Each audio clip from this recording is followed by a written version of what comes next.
94% of the issue is the systems, the environment, not the person. 6% is the person. Yeah. So what are we doing here?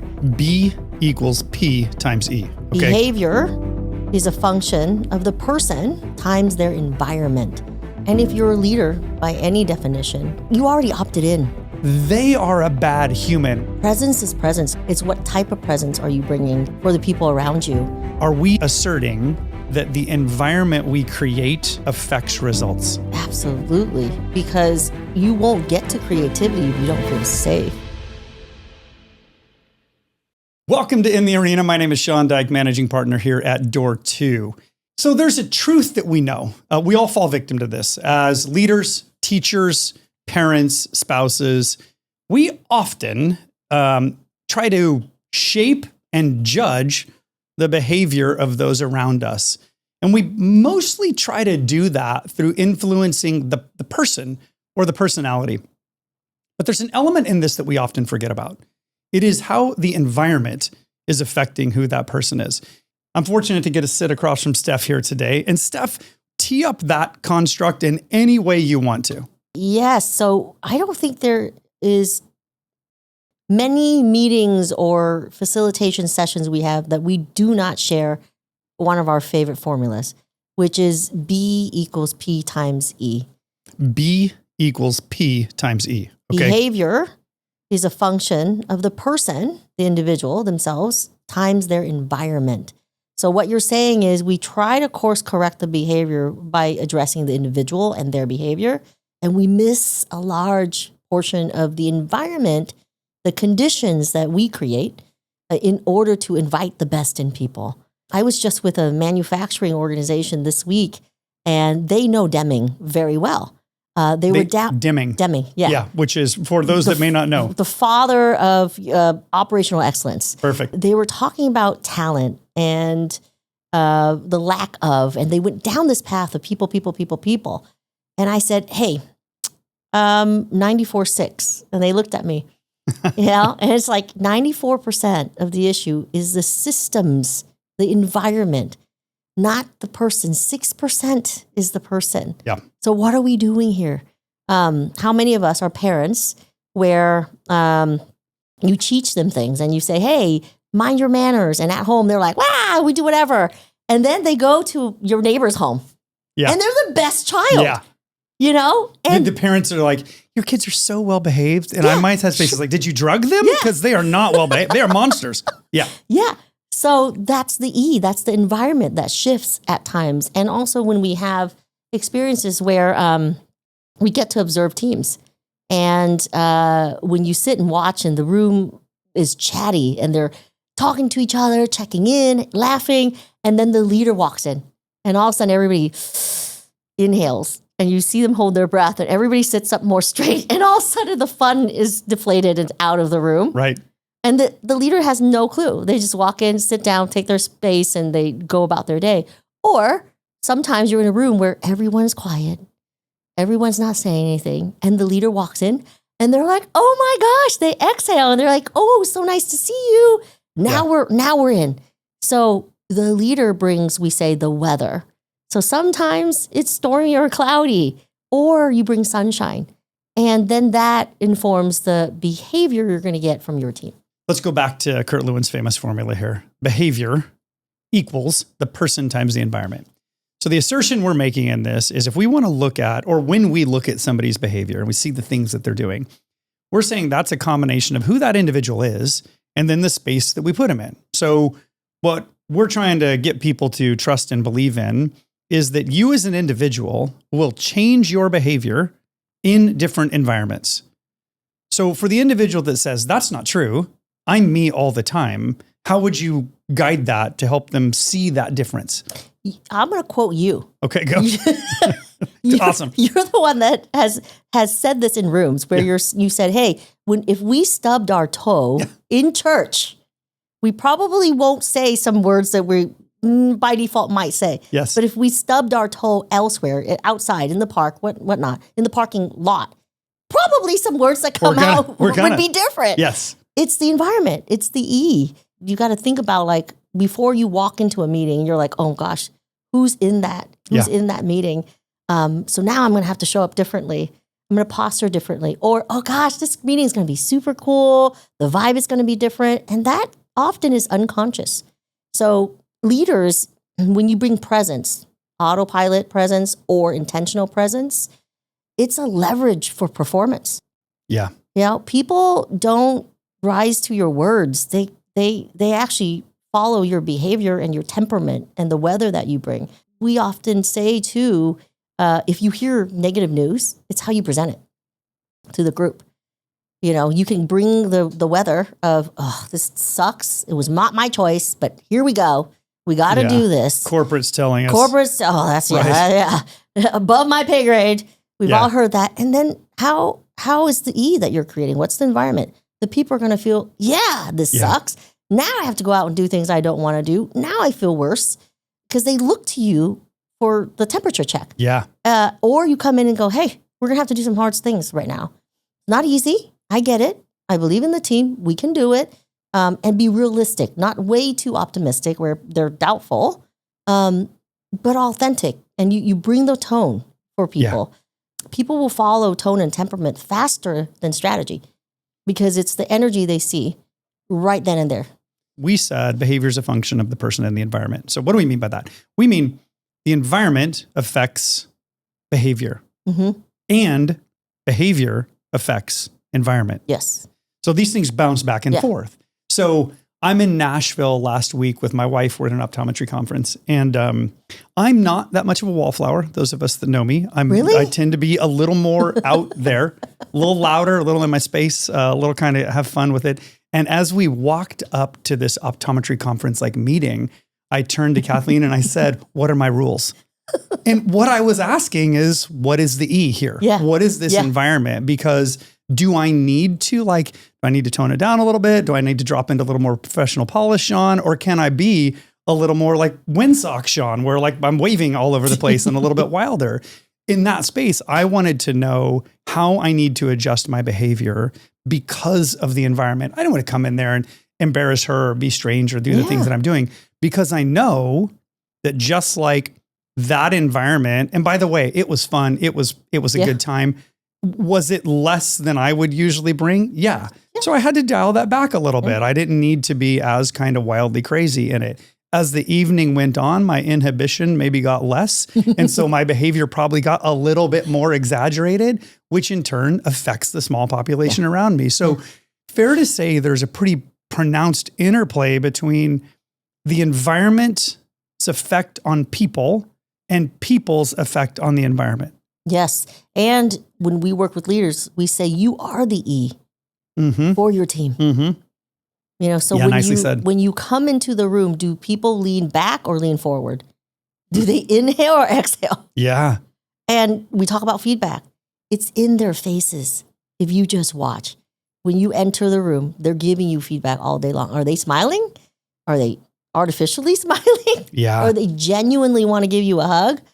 Or they're just like, oh, I got to stiffen up now. And that's feedback to you. And I don't know if many leaders pay attention to that feedback. When you and I presence. Do 360 work, one of the most sort of foundational questions we ask is, what is the impact that leader has on a room? So we're asking your direct reports, hey, so what is the impact you have on a room? Here'd be a fun one, wouldn't it? Yeah. Let's ask our children. Yeah. What is the impact dad has on a room when he comes home? Is dad in a good mood? Is dad in a bad mood?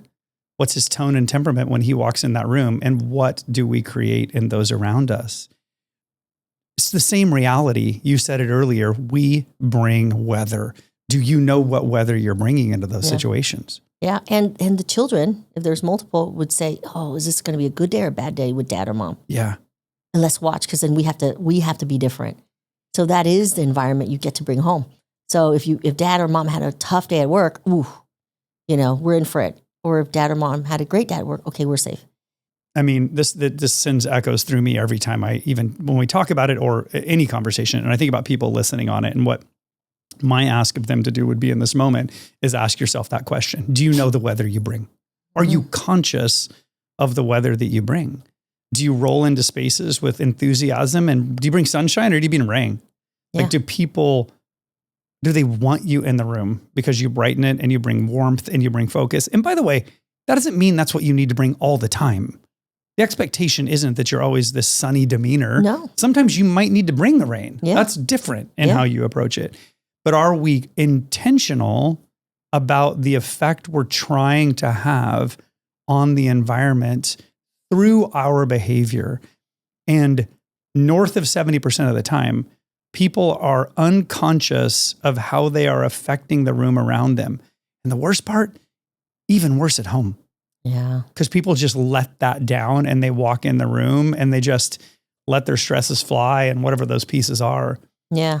So my hope is if you're driving in a car or if you're sitting at your desk listening to this, ask yourself that question. Do you know the impact you have on an environment? Yeah. And if you're a leader by any definition, a parent, a spouse, the president of a company, you already opted in. Presence is presence. You cannot not have presence. It's what type of presence are you bringing today, tomorrow, this week, this year for the people around you. I remember sitting in a meeting where this leader has what we call a hurry up driver. Where the agenda is, 8 to 9 this, 9 to 10 that, and people are talking and he's rushing the conversation. You could just feel it in his body. He's tapping his pen on the desk or he's cutting people off in conversations. He's just got a lot of just this energy. vibrating angst that's happening. You just feel it. And so people feel rushed. They feel like they have to talk really fast in their section and they're just speeding through the things. Yep. So that's the E that's created with that team versus a leader who walks in the room, calm, collected, allowing space for conversations to occur naturally and organically. Yeah. That's a different environment that we experience. Yeah. So how does someone increase their awareness of how the weather they're bringing? The one thing I said earlier is the tell, right? You watch the room. People are giving you feedback all the time. Yeah, they are. So if they are rushing to say something with you or apologizing to interrupt you, maybe it's not as safe to be around you. If people are standing up, warming up, leaning in, embracing you with a hug, you're probably bringing good, welcoming presence. Right. Sometimes that's good. Sometimes that's not. It just depends. Because when you over-rotate on the niceness, then people may not deal with conflict very well. Yeah. So take inventory. Watch the room when you announce something or when you're speaking. Are people leaning in? Are they cringing? Are they doing internal eye rolls? Yeah. Or are they actually super excited? And so that can tell you or inform you the weather you're bringing. And you can ask yourself, what did I do today? How did my presence help an individual or hurt an individual today? And how do I know? Yeah. Because they'll wear it on their face, We've said this many times where imagine if you could have a drone follow you around all day and observe your behavior. And then at the end of the day, watch game tape. Mm-hmm. What happened to someone when you walked away? Were they taller? Were they smaller? Did you see them drop? Did you see them cower? What did you do? Because we affect people with every interaction we have. We always say every interaction is either relationship building or relationship separating with your behavior and how you're bringing that present. And boy, that is just a damn moment. I think about how often, like our team, someone will stop by my office and say, hey, sorry, I just need a minute. And they're phrasing it that way because they're conscious that I am probably harried or hurried in that moment, which is not something that I want to radiate, but I do. I do. Whenever you're not conscious of what you're showing up with, if you listen to what's coming at you, as you said, you're getting feedback all the time. Now you can explicitly ask for feedback as well, I guess, right? Mm-hmm. That reminds me of an owner. He called me in and said, can you go and interview people about my president? He says that, I'm getting feedback. He's not available to people. And he says, well, what are you talking about? Like, I have an open door policy. My door's always open. I am available to people. I'm not understanding this. So as I start talking to people, they said, this individual would say, okay, yeah, I want to talk to you. Walk with me. And just the pacing of the tone, as you can hear. And then he's walking really quickly. And this person's walking to his office. And he gets into his office. He sits in his seat and he goes, keep talking. I can multitask. He's checking his email. And this person's trying to look him on the side because his desk is facing this way. And he's like, yeah, I hear you. My door's always open. I'm super available. Sure. And completely disengaged from you. You know, it's funny. Steph, you didn't compliment me on my my Western wear shirt that I'm rocking. Did you buy that last week? I did. So this Nice. this is from, as you know, one of our clients, Kendra Scott. They have a store called Yellow Rose. Nice. There's a lot of incredible stuff in it. So when you walk into one of their stores, the intentionality they put into, I mean, every single detail, from art to wallpaper to ceiling features to the way they style a mannequin, to it's all to the nth degree. In fact, the Nashville Nice. Yellow Rose has a bar in it. Now, we all know I'm a fan of cocktails in a bar, and it is, many of us are, but it is absolutely elevated because they have a really attuned awareness to what will this environment do? Mhm. Will you feel like you can relax into it, to settle into it, be part of it? Do you feel like you're rushed to get out of it? A fast food restaurant, very different environment with intentional creation. Yeah. The seats are uncomfortable, so you get your butt out of there and move on so somebody else comes in. So the intentionality and environment creation and the effect it has on people, I don't think it's an understatement to say most leaders, parents, spouses, don't focus on the environment to shape and affect behavior. They focus on the person, which is a significant miss. In the world of what we get to work in, it's referred to as fundamental attribution error. It is when you attribute behavior to something fundamentally inaccurate, you focus it solely on the makeup of the person. A great example of this was from a line I read in a book some days ago now by Chip and Dan Heath called Switch. They said, you know, if you're driving in traffic and you cut someone off, well, you were just, you were just busy or in a hurry, or it's fine. But if somebody else cuts you off, Boy. well, they're an asshole. Yeah. Like fundamentally, they're a bad human. Yeah. Not they were in a hurry, not they were late to work. They are a bad human. We honk, somebody flips them off. Some of our colleagues might. We would never do that. But it is the attribution of a behavior to the individual, the P in our equation, not the E. What do you say to the leader or to the spouse or to the parent that we want to ask them to take a broader lens and a broader look beyond the P in that equation, the person, to the environment? How do they start that? I would say you link it to how you run your meetings. Part of psychological safety, the measurement of, is that people share the air waves. So are you speaking 80% of the time, or are you allowing people to share with you? That's one way, because you're bringing the E. And if you're doing a lot of the talking, what are you learning? Because you got to get your people to own the goals and their roles. So if you're just telling, then probably the environment is that I say you do. Yeah. Versus allowing them to solve for the problems that are at the table. Because that's why you hired them. Sure. And we often teach, instead of doing that, ask questions, coach and guide. If you're not doing enough of that, if you're doing more telling than asking, that means you're not inviting thinking to the table. It's probably not the environment you're creating. We say people over-index on the content and they don't focus on the process of how things are happening in the room.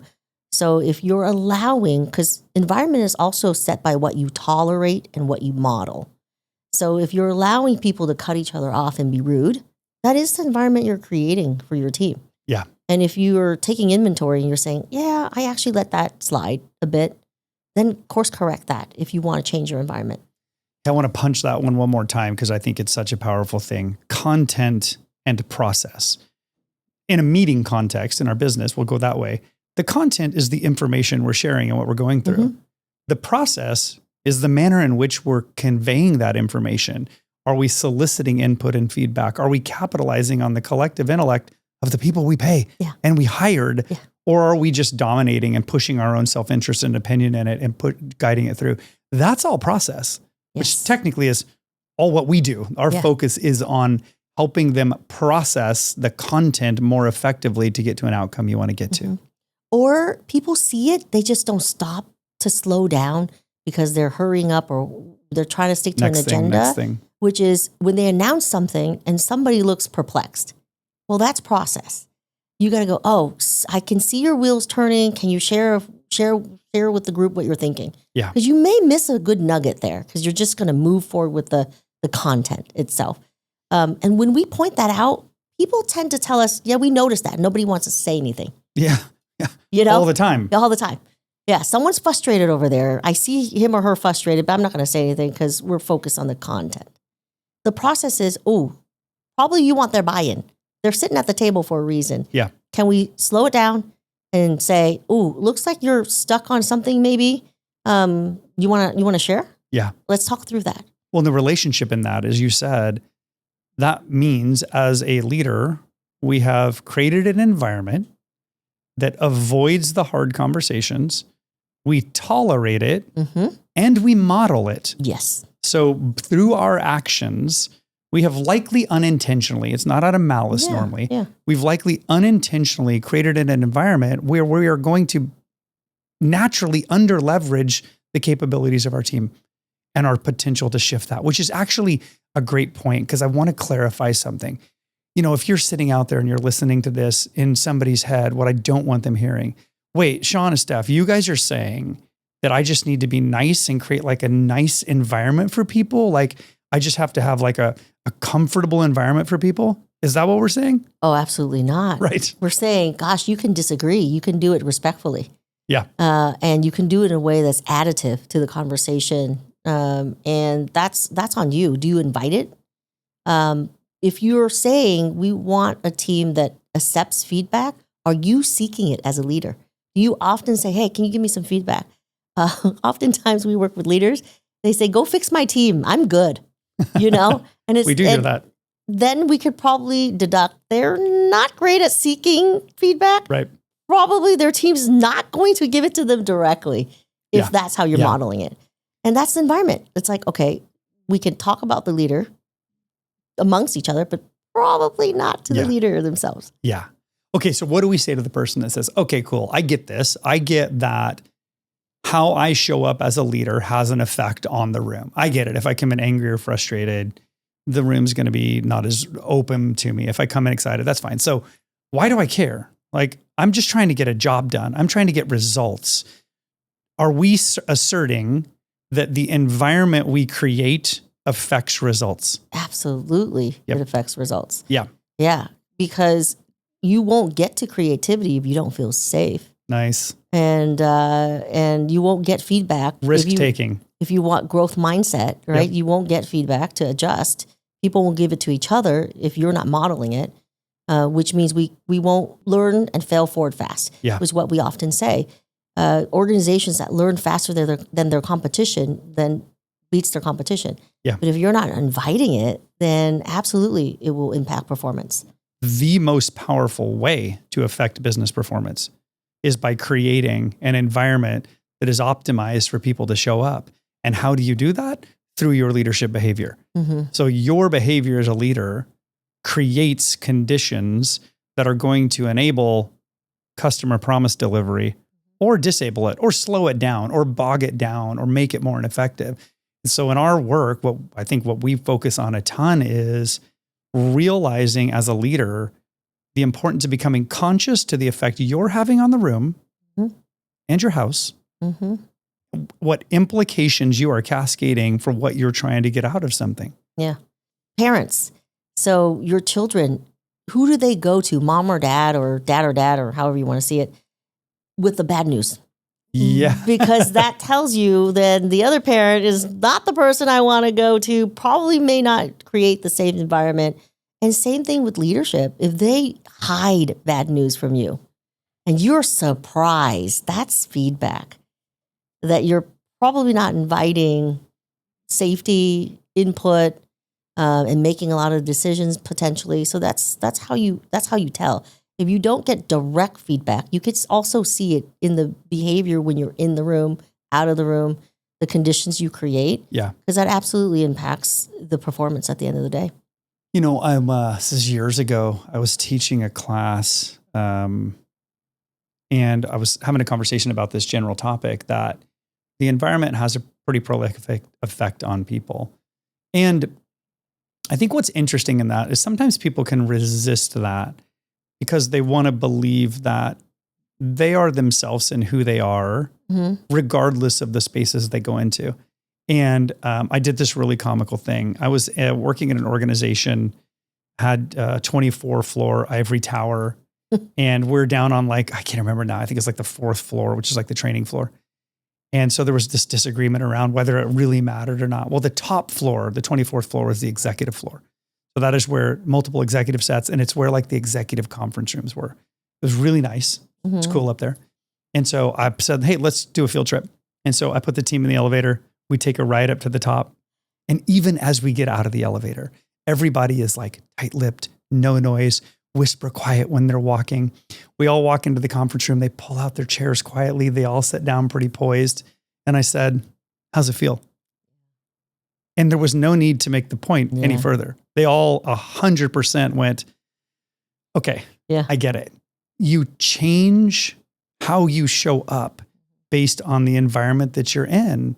That is an incredible reality because as a leader, what do you have more control over?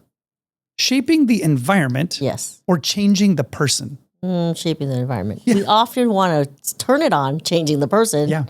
It's really shaping the environment. You own that. Yes. You own your presence. You bring that every day, whether you like it or not.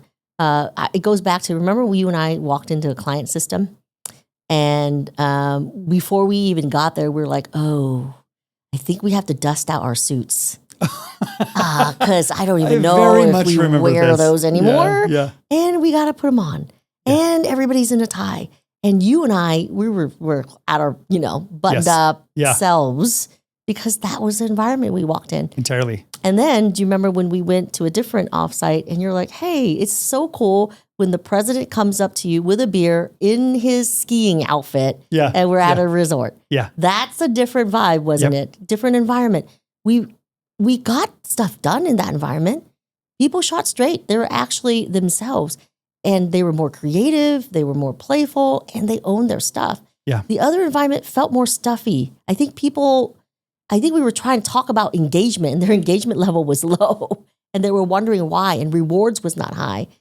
Part of the environment they're creating. Yeah. And it's funny too, isn't it? Because I remember in that situation, the intentionality was to maintain an air of professionalism, and they wanted it to be sort of competency focused and serious. And I think a lot of that was present. But it was also just void of humanity. It was stark and quiet. And I did not do well in that space for very long. And I don't think jokes were accepted. No, they weren't. So we were okay, can't tell a joke. So I have a colleague that I coach, and she they got acquired by somebody, and they were a startup, software startup, and so a lot of fun, playfulness, had a good time, right? So they get acquired by this new group. It's the head of HR. And she's sitting in with the new leadership team, and they're talking about sort of the rules of the road and how they operate. They said, do you have any questions? And she says, what do you all do for fun? And the answer was, we absolutely encourage fun outside of work. We get things done here. That is what we do. Those are true spaces. And at times, some people actually like those spots and they thrive in those. And this is what we mean by intentionally curating the environment that you need to create for it. Sometimes when you and I are holding a meeting here, that meeting needs to be more serious and focused around what we're doing. And we try to show up that way. When is that? It's uncommon. I think I'm not invited to those usually. Yeah. Are they on our calendars? You're not either. And then sometimes it's more affiliation based and fun. And we get to bring a different tone to that. I think our biggest piece of advice inside of this episode is, as you look at spouse, employee, parent, teacher, friend, and if you're in a spot where you're trying to influence their behavior, you can go through the doorway of the person. You can also go through the doorway of the environment. And most of the time, we forget to leverage the doorway of the environment. which we have so much more effect and can control at such a higher level. And in turn, how that translates into true performance or outcomes or business results that we want. And that links to presence, doesn't it? We coach leaders with executive presence all the time. And I have an example right now. There's a beloved leader. She brings presence. She knows I already know who you're talking about. She knows everybody's names. I walk into their executive meeting and they make fun of the CFO because he's so serious. And when he cracks a joke, they snap. They do because that. you cracked the joke. So it became the thing, and he was trying to like crack more jokes so he can get more snaps, and they get work done. And by the way, this is an executive team of a multi-billion-dollar business. Oh yeah, this is not like some fly-by-night company. It's a very, very successful business. Yeah, and she's like, "Hey guys, after our meeting, we're gonna go to a bar. I wouldn't maybe use the bathrooms or touch the tables, but they have really good wings and beer, and they all know where that is, and it's become tradition, so they can laugh and joke and get to know each other, which is a very important part of a team. So she brings that type of presence. Well, she's leaving, and now this new leader, his presence is very different. Yeah. So, and it's not wrong. It's just drastically different. He's more stoic. He's going to be more structured. So my job is to ready this leadership team of, hey, your beloved leader who is playful and fun, got stuff done. He's also going to get stuff done. It's just, he's going to be more reserved. Yeah. And then when I work with him, I'm going to say, hey, just so you know, you may want to dial up your presence on warmth because you're not going to be her. At the same time, you could probably benefit from a little bit more of that and not just come through the head all the time without the heart, because she was head and heart. Yeah. But that's what we say, isn't it? We say there are an infinite number of ways you can interact and respond to people around you. And most of us default to ones that we become comfortable with, or just a bit, maybe even lazy in our, this is aggressive language, but at times I'll call it lazy leadership, because you just drop into the thing that works for you versus what the people around you need. And it does take effort. It's not a lie around like, it is hard to do that. But the counsel or the encouragement is to a bit at a time. You improve 1% a month, you're 12% better by the end of the year. That's a big shift. Yeah. So if we're bringing this thing to a close and we want to leave a message really around someone saying, okay, I hear it. How I show up affects the environment. And the environment has a pretty prolific effect on the people around me. So I would really like to change the way or influence the way in which my children, my spouse, my parents, my employees, what would you have them do? What do you have them begin with? Pick one of those. And if you say, let's go to parenting, gosh, I want my kid to come home excited about sharing their day with me, and they're not right now. Okay. Let me pay attention to my mannerisms when they walk through the door or when I walk through the door. My intentionality with them. Yeah. Am I hurried and rushing and go straight to the room? Or do I actually process? The process part is if they're shorter than you, you bend over, you lean in and you say, hey buddy, how was your day? Go in with a hug. Or you say, how was your day? Did you do your homework? While you're doing three other things. While you're doing three other. Yeah. Looking at Try your phone. and make dinner. Looking at your phone. Yes. So start there. If you own your presence and the environment you're creating, the behavior will follow. Yeah. And that's really the same for anything. If you tend to walk into your meetings with an agenda in your head and already racing that you're 2 minutes late and you've got things going on, we're going to feel that. So how do you consciously adjust that tone? And sometimes it's as easy as I'll tell teams like, look, you've got 60 minutes in your meeting. I get it. I want you to take 5 minutes at the beginning. And those 5 minutes, I want you to thoughtfully and genuinely just slow it down.